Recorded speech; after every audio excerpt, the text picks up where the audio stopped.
संसद के मॉनसून इजलास ਨੂੰ ਲੈ ਕੇ किसान आगू सरवण सिंह पंधेर ਦਾ ਬਿਆਨ ਆਇਆ ਹੈ। ਉਹਨਾਂ ਕਿਹਾ ਹੈ ਕਿ ਬਿਜਲੀ ਸੋਧ ਬਿੱਲ 2025 ਪਾਸ ਹੋਣ ਦਾ ਖਦਸ਼ਾ ਹੈ। ਉਹਨਾਂ ਕਿਹਾ ਕਿ ਜੇਕਰ ਬਿੱਲ ਪਾਸ ਹੁੰਦਾ ਹੈ ਤਾਂ ਦੇਸ਼ ਦੇ ਲੋਕਾਂ ਦੇ ਲਈ ਸਭ ਤੋਂ ਮਾੜਾ ਬਿੱਲ ਹੋਏਗਾ। ਪਾਵਰ ਸੈਕਟਰ ਨਿੱਜੀ ਹੱਥਾਂ ਦੇ ਵਿੱਚ ਜਾਣ ਦੇ ਨਾਲ ਜਨਤਾ ਤੇ ਵਾਧੂ ਭਾਰ ਪਏਗਾ। ਮੋਦੀ ਸਰਕਾਰ ਨੂੰ ਇਹ ਬਿੱਲ ਨਹੀਂ ਲਿਆਉਣਾ ਚਾਹੀਦਾ। MSP ਲੀਗਲ ਗਰੰਟੀ ਕਾਨੂੰਨ ਬਣਾਉਣ ਦੇ ਲਈ ਬਿੱਲ ਲਿਆਂਦਾ ਜਾਵੇ। किसान मजदूर नूं कर्ज मुक्त करन दा सैशन दे विच मुद्दा चुकिया जावे। सो अज तो संसद दा मॉनसून इजलास शुरू होण जा रहा है। अज पहला दिन है। तमाम उम्मीदां हर एक वर्ग नूं हुंदियां ने ते किसान आगू सरवण सिंह पंधेर ने एक खदशा जताया है कि इस इजलास दे विच बिजली सोध बिल 2025 पास हो सकता है। उन्होंने कहा कि जेकर बिजली सोध बिल 2025 पास हो गया तो यह सब तो माड़ा बिल होएगा। पावर सैक्टर निजी हत्थां दे विच चली जाएगी। लोकां दीआं जेबां ते वाधू भार पएगा।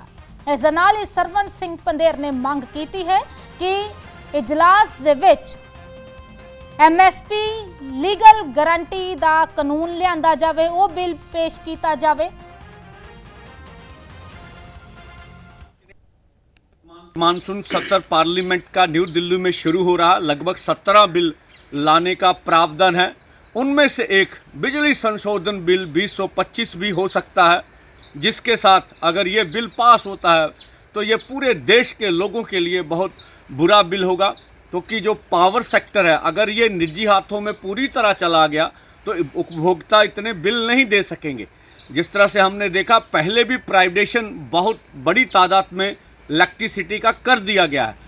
और जो इसके साथ जो ये बिल आएगा, उसमें प्रावधान होगा कि जो प्राइवेट कंपनियां हैं वो बिजली के रेट तय करेंगी और बिजली बेचने का अधिकार भी उनको मिल जाएगा। एक तो ये बिल मोदी सरकार को नहीं लाना चाहिए।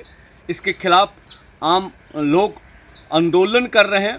इसी के साथ साथ इस सेशन में MSP लीगल गारंटी कानून बनाना का बिल आना चाहिए। देश के किसान और मजदूर को जो कर्ज के कारण पूरे देश भर में खुदकुशियां कर रहे हैं, महाराष्ट्र का मुद्दा बड़ी तादाद में ऊपर उठा था, वो कर्ज मुक्त करने के लिए ये सेशन में बात करनी चाहिए कि किसान मजदूर को कर्ज मुक्त किस तरह से किया जाना चाहिए। इसी के साथ साथ किसानों की आमदन दुगनी करने का वादा था मोदी सरकार का, लेकिन वो तो ही नहीं, जो हमारे इनपुट्स हैं लगातार वो बढ़ रहे हैं।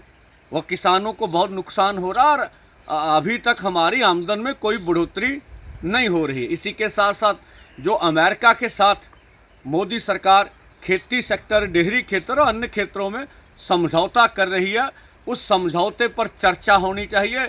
उस समझौते में जो भी खेती की वस्तुएं या डेयरी क्षेत्र, उसको टैक्स मुक्त नहीं किया जाना चाहिए। तो हम चाहते हैं लोगों के मुद्दों के ऊपर चर्चा हो